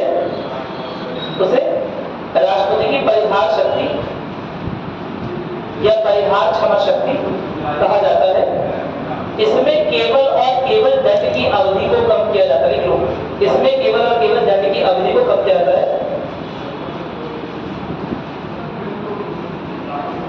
एक अंतिम है लघुकरण। इंग्लिश में बोलते हैं कम्यूटेशन। कम्यूटेशन समझते हो आप लोग? कम्यूट करने से बोलते हैं इधर से उधर टहलने को बोलते हैं, या कोई चीज इधर से उधर ले जाने के सेंस में बोलते हैं कम्यूटेशन। ठीक है, हिंदी में क्या लिखा है? लघुकरण। क्या मतलब होता है? हालांकि हिंदी में लघुकरण इसका मतलब नहीं निकल रहा है। कम्यूट का मतलब क्या होता है कि जहां पर सजा की अवधि नहीं चेंज कर रहे हैं, जहां पे सजा का चरित्र ही चेंज कर दे रहे हैं। लेट अस सपोज किसी को मृत्युदंड की सजा मिली है, लेकिन उसके घर वाले बहुत गुहार कर रहे हैं कि इसकी मृत्युदंड की सजा ना दी जाए, इसे 20 वर्ष या 40 वर्ष जब तक इसे रखना, जेल में रखो, क्या मेरी बात, आजीवन कारावास में रखो, नहीं समझे बात, लेकिन मृत्युदंड की सजा मत दो। तो ऐसे में राष्ट्रपति के पास अधिकार है कि सजा को क्या कर दे? लघु कर दे, छोटा कर दे। दोबारा बात करो, क्या राष्ट्रपति सजा को बढ़ा सकता है? किसी को आजीवन कारावास मिला हुआ है ना, सुप्रीम कोर्ट की ओर से किसी को आजीवन कारावास मिला हुआ है, वो आदमी कह रहा है कि नहीं, हमें आजीवन कारावास ना, हमें मृत्युदंड है, वो खत्म करो। बहुत मेरी बात सुनो, कौन है बार-बार जी इस तरह की जिंदगी कौन झेलेगा? हमें आजीवन कारावास नहीं चाहिए, हमें चाहिए मृत्युदंड, हमें मृत्युदंड को बात करो। तो क्या राष्ट्रपति कर सकता है? नहीं कर सकता है। शब्द पे ध्यान दो, क्या लिखा है? लघुकरण, यानी कम कर सकता है, बढ़ा नहीं सकता। क्या मेरी बात क्लियर है? चलो नोट करोगे। इसी तरह अवधि वाला भी समझ गया ना, अवधि कम कर सकता है सर, न्यायालय कर सकता है ना, न्यायालय कर सकते हो उसके अपील पर। क्या उसको न्यायालय ने दिया हो, क्या आपको न्यायालय ने मृत्युदंड दे दिया है, राष्ट्रपति माफ कर सकते नहीं, न्यायालय ने दे दिया हो कि आप आजीवन कारावास, लेकिन वो चाह रहा हो कि मृत्युदंड दे नहीं, न्यायालय भी नहीं कर सकते। ठीक है, एक चीज होती है, शायद आपने सुना हो, मुझे पता नहीं कि आप कितना पेपर उधर पढ़ रहे हो कि नहीं पढ़ रहे हो। एक चीज होती है, इंडिया में अभी शुरू हुआ है यूथनेशिया, इच्छा मृत्यु। इच्छा बोलते तो मुझे इच्छाधारी नाम ही आ रहा है, इतना दिमाग में बस गया है ना। इच्छा मृत्यु क्या होता है? भारत में किस तरह की इच्छा मृत्यु आती है? एक्टिव या पैसिव? पैसिव इच्छा मृत्यु क्या होती है? व्यक्ति सर एकदम मतलब उसके जीने लायक नहीं बचा है, मतलब लास्ट सांस से गिनता है, लेकिन तब भी जिंदगी बढ़ती है। वो तो इच्छा मृत्यु हो गई, व्यक्ति जीने लायक नहीं बचा है, उसका कोई अंग काम नहीं कर रहा है, दिमाग काम नहीं कर रहा है, लोगों पर भार हो गया है, उसे खुद की जिंदगी से बड़ी नफरत हो रही है, बहुत परेशान है। क्या मेरी बात क्लियर है? हर रात में वो भेड़िया बन जाता है, नहीं समझे बात, लोगों के शिकार पे, फिर सुबह आता है, मांस लगा रहता है एकदम चेहरे पे, अपनी जिंदगी से बड़ा परेशान है। कहता भैया ऐसी जिंदगी से तो मौत भरी। अच्छा, मैंने मजाक में किया, भेड़िया तो बनता नहीं है, मजाक बोला मैंने, ठीक है, लिखमत लेना एग्जाम में, ठीक है, मैंने मजाक बोला था। तो ऐसे में इच्छा मृत्यु की डिमांड कर सकता है, ठीक है, लेकिन अपने यहाँ इच्छा मृत्यु का कॉन्सेप्ट था नहीं। अपने यहाँ यानी कि इंडिया में इच्छा मृत्यु का कॉन्सेप्ट अभी भी नहीं है।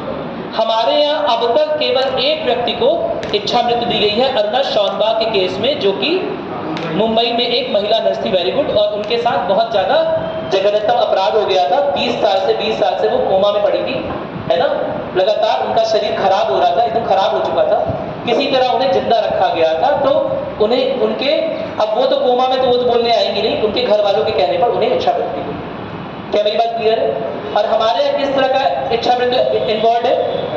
पैसे। मतलब क्या होता है? जहां पर लाइफ सपोर्ट को आपसे खींच लिया जाए और आपके शरीर को मरने के लिए छोड़ दिया जाए, उसे बोलते हैं पैसे। और जहां पर आपको इंजेक्शन देके मार दिया जाए ताकि आपको बहुत कष्ट ना हो, लाइफ सपोर्ट को छीने, अब एकदम तुम सांस ऊपर नीचे हो रही है क्योंकि ऑक्सीजन नहीं जा रहा है, क्या मेरी बात किया तो कष्ट नहीं होगा? कष्ट होगा।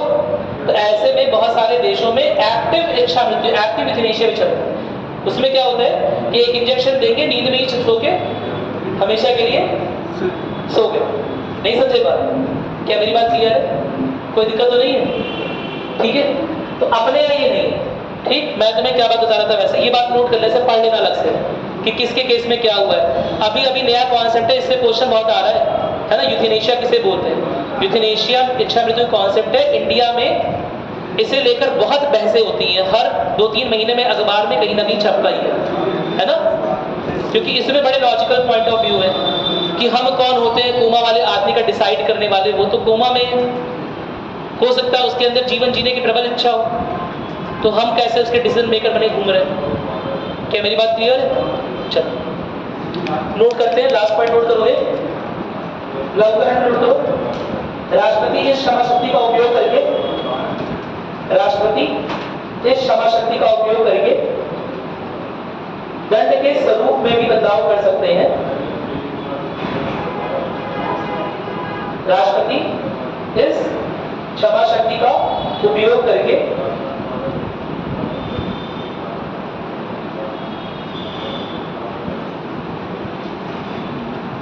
दंड के स्वरूप में बदलाव कर सकते हैं, दंड के स्वरूप में बदलाव कर सकते हैं। एग्जाम्पल हो गया कि लेटर सपोज किसी को मृत्यु दंड मिला हुआ है, मृत्यु दंड मिला हुआ है, तो राष्ट्रपति उसमें बदलाव करके उसे क्या कर सकता है, कारावास कर सकता है। या किसी को कठोर कारावास मिला हुआ है, ठीक है, कठोर कारावास मिला हुआ है, तो कठोर कारावास से बदलकर क्या कर सकता है, साधारण कारावास कर सकता है, सामान्य या साधारण कारावास। क्या मेरी बात क्लियर है? कोई दिक्कत तो नहीं है? तो यानी कि अवधि को भी बदल सकता है और स्वरूप को भी बदल सकता है, ठीक है। तो 5 प्रकार की शक्तियां राष्ट्रपति के पास है। क्लास ओवर करें? चलो ठीक है, जाओ।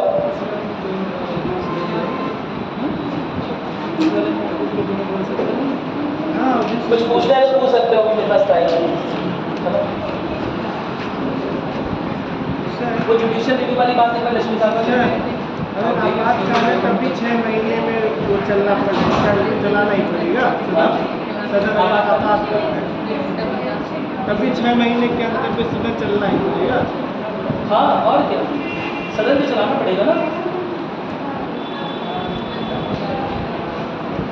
अच्छा, आप तो मतलब ये कि आपातकाल में एमपीज नहीं रहेंगे तो कैसे चलेगा? 6 महीने सदन चलाना। और कुछ पूछने तो बैठे तो क्या जाओ, 5 महीने हो जाता है, 5 दिन तक सुबह से 5 मिनट आए थे।